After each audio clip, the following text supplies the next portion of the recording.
Hi,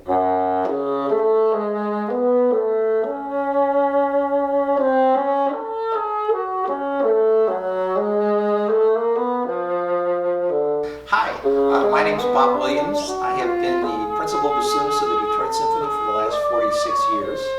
I'm currently in Tucson with my wife, Treva Womble, who was in the orchestra for 35 years playing English horn. And we're going through, I want to show you today how we actually make our reeds, which make the sound of the bassoon.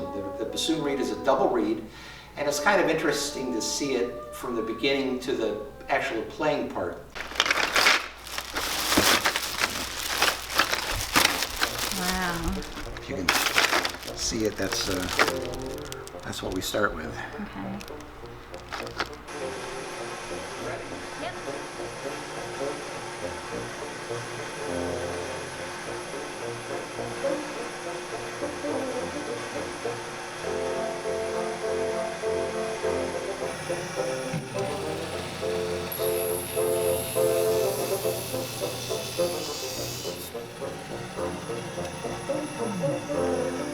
So this is a cane splitter. It's going to split the cane 4 ways. So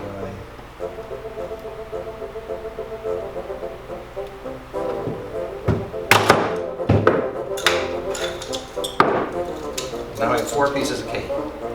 It's important to look at the thickness at the end of the cane, because that's what I'm going to do next, is to thin the cane. Okay. So this is the cane.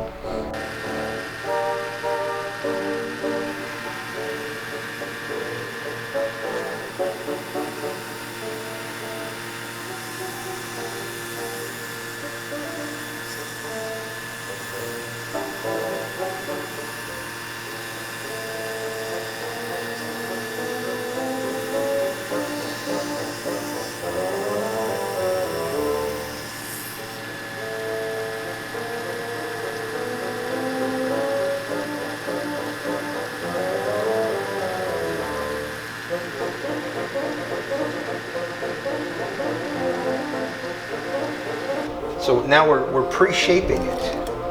So I put it in this is a stamping shaper, and it just, what it does, it changes it from here to here. So it's basically, it's a pre-shape. It's not a finish shape, but it's a pre-shape. And it basically saves wear and tear on my regular shaper. So I'm gonna just run these through here.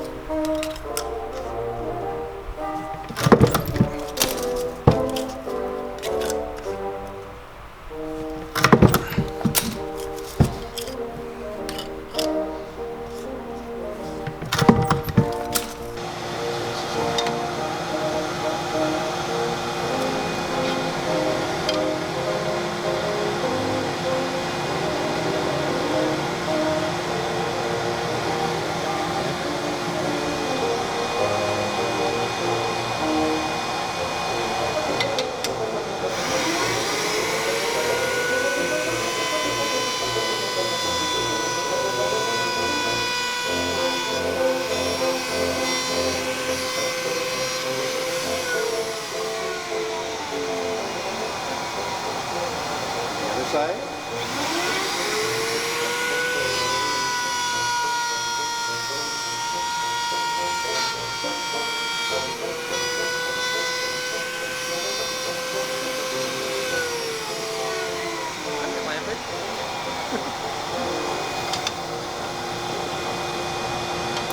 Lucky it falls out. This is shaped. Okay? This is a shaped piece of cane. Okay. And then I sand it a little bit.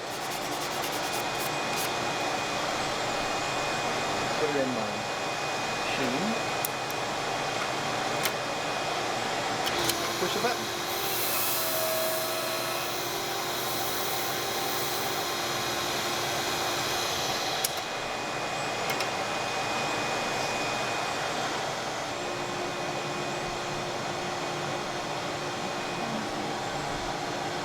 Here's the second one.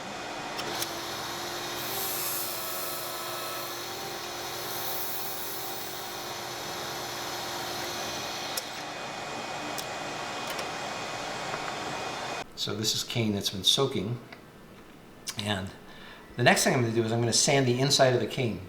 So I just make sure the sandpaper is wet and the cane is wet.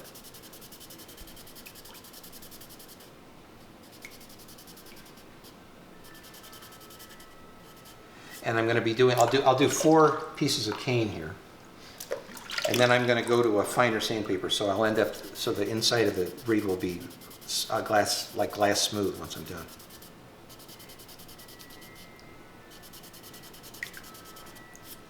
So this is silk.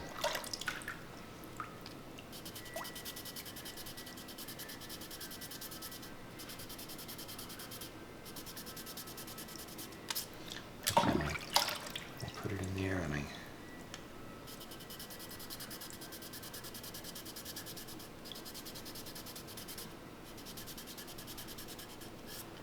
okay, so this is 40 micron paper, and I'm going to 20 micron paper, which is much finer. So I'll do each piece again.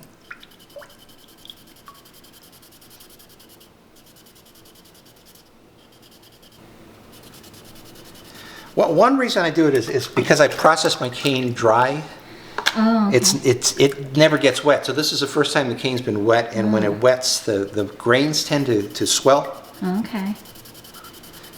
And this basically smooths out the grains that swell on the cane. So it makes, and you know, once you make the reed, you can't get to the inside of the reed very well. So this Yeah. is the one time before I actually make the reed that I can get to the inside of the reed. So this is kind of an important step that a lot of people don't bother with, but it's important. It makes the reeds sing a little bit better. They don't get a lot of water noise that you get sometimes when. So that was with 20 micron paper. Now this is 9 micron paper, which is almost, you hardly can feel anything on it. This is like a polishing paper. And I'll just,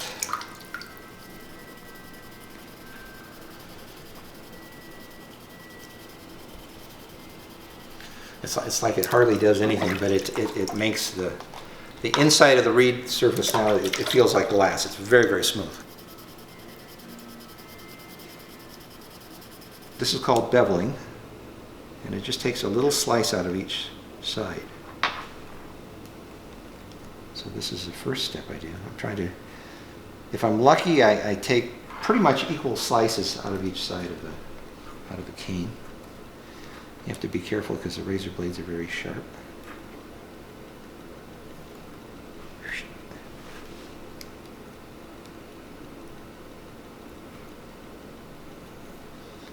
Okay.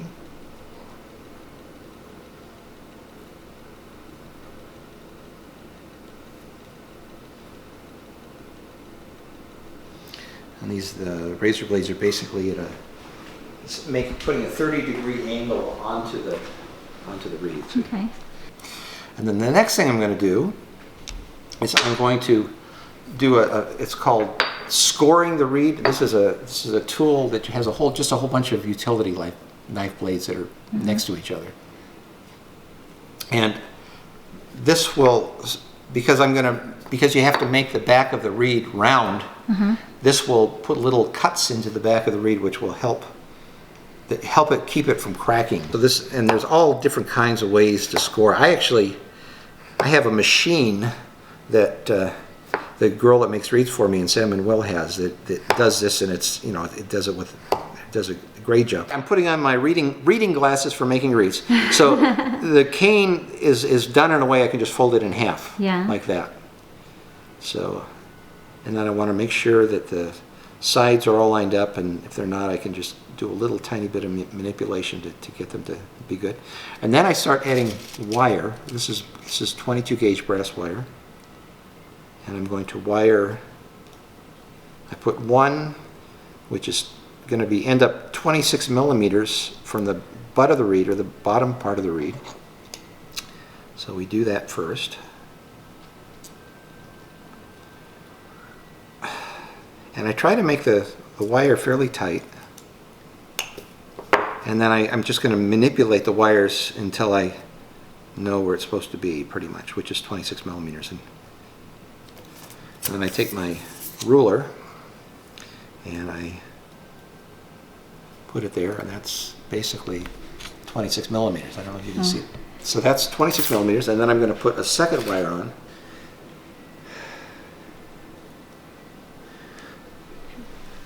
And this is going to be 8 millimeters behind the first one. Okay, the question is, do you want me to just go through and make this read?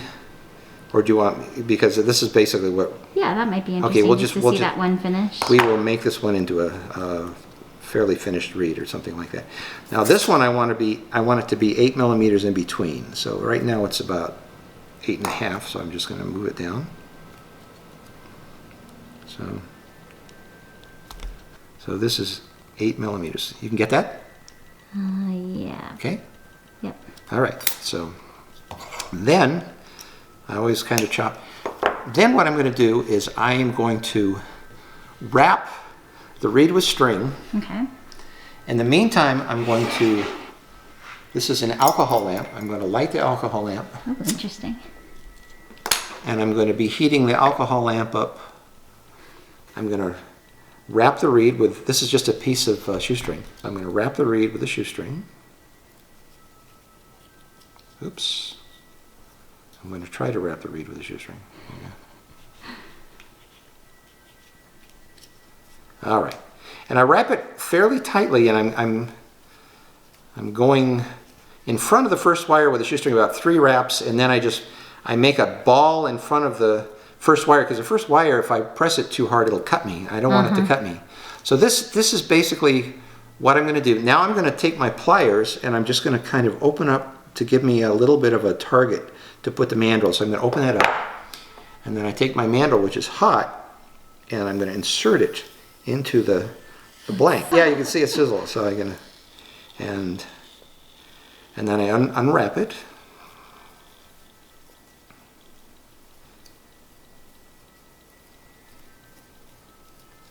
And I make sure it's a little crooked, so I'm going to straighten it out. And now I'm going to put my 3rd wire on.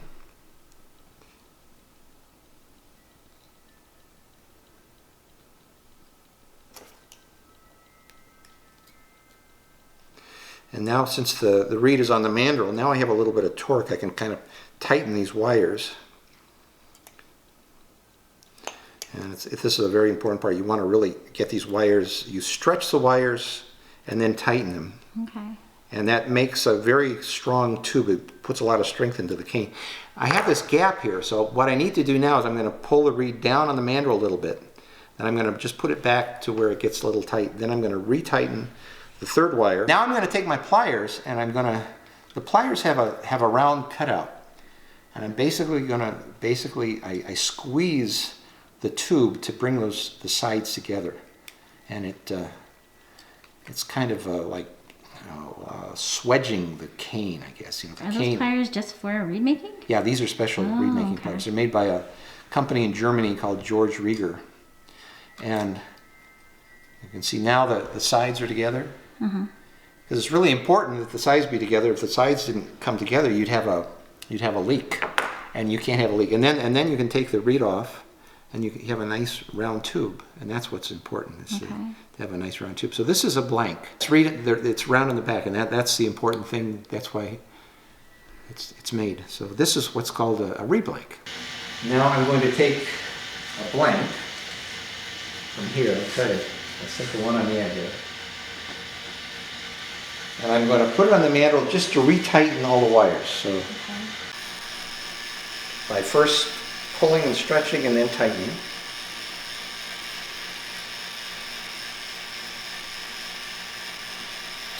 And I'm going to shorten the 3rd wire, not too much, and then bend it over and put it on my machine here. And take my glue gun.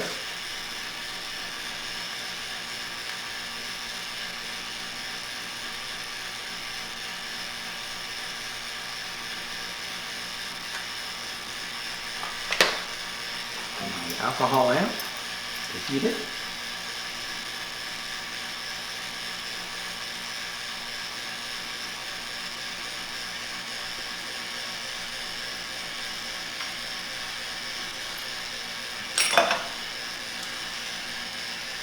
I'll take my screwdriver.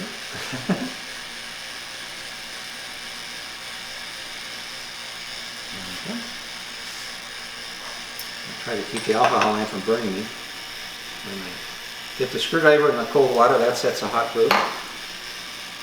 And then I do this up and I put it in here, and that sets the glue.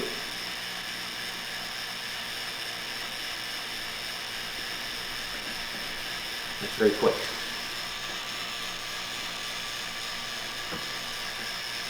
So this is called a holding mandrel. I'm going to put the holding mandrel on. Then I'm going to take my pliers and I'm going to bend the wires over. I'm just going to, Okay. because you don't want to bite into wires when you're playing. So I always bend the wires facing away from my mouth. Okay. Then the next thing I'm going to do is I'm going to. This is called a reamer, and it's like a drill. It's like a tapered drill, and it will drill the inside of the reed so it will fit on the vocal of the bassoon. You can see I've got all kinds of stuff that will come out. Oh wow. Yeah, it's a. Now the reed will fit on my vocal, and it's right. So I'm going to just stick it in the water. I want it to. The rest of the work I'm going to be doing on the reed is going to be wet, so the reed has to be wet. So it's going to take it about a couple minutes to get wet. So this is called a tip cutting machine that's made by George Rieger, and I'm going to cut the reed. I'm going to cut it off twice. I cut it off on the long side. I cut it off at 31 millimeters first. Don't ask me why. So now we've opened up the reed. It's now two pieces of cane because we opened that up. It was made with a single piece of cane, but now it's called a double reed, and it will actually make a little noise.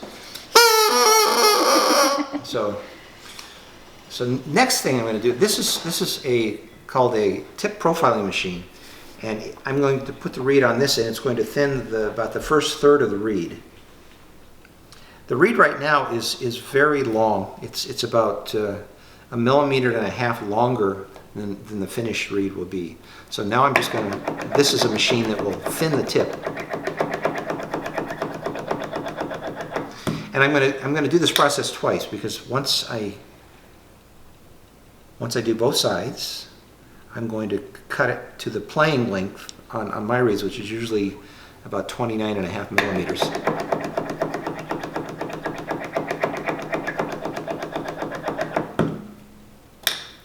So if I played on this reed right now, it would be really flat. You want me to play it on my bassoon? At this point, you can hear what it sounds like? Yeah. Okay. It's not very well in tune, but it still makes a sound. But it's too soft. So now I'm going to take the reed. I'm going to cut it another 1.5 millimeters shorter. So this is how much I just cut off the reed right there. Okay. All right. So. Okay, and then I'm going to put it back on this machine. Bassoon players get to play with lots of toys. We have lots of tools. Yeah. You miss that on the flute, right? Yeah. Yeah.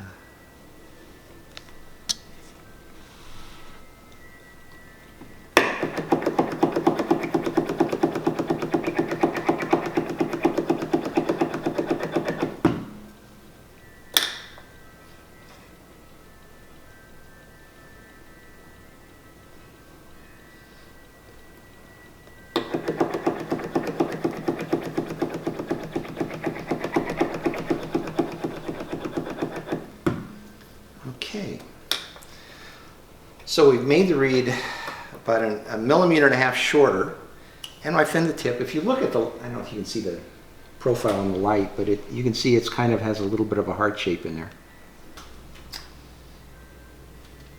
So I'll play the same scale again. Okay.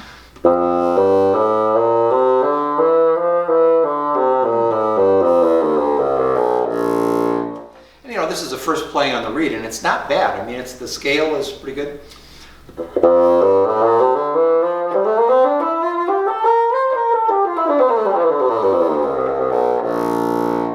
And actually, it's not a bad playing reed at all. So the bassoon, this is a fairly new bassoon that I have. The bassoon has a range of about 3.5 octaves. I might be able to get a high F on this reed right now, but sometimes the reed has to break it in a little bit. But if I do a chromatic scale,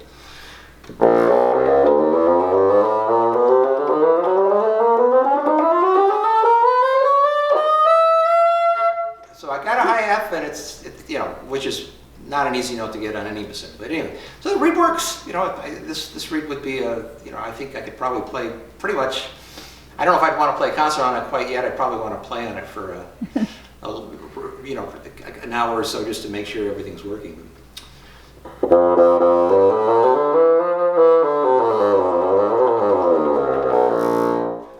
So the only thing that's left to do with this reed at this point is I would probably sand the outside with a very fine sandpaper that I sanded at the inside of the reed with, just because it's easier on my lips with a finer sandpaper. And I also take fingernail clippers and I just cut the corners of the reed just a little bit. So anyway, so that's the reed from the beginning to the end, and you can see the whole process, and hopefully this one is a kind of a successful reed.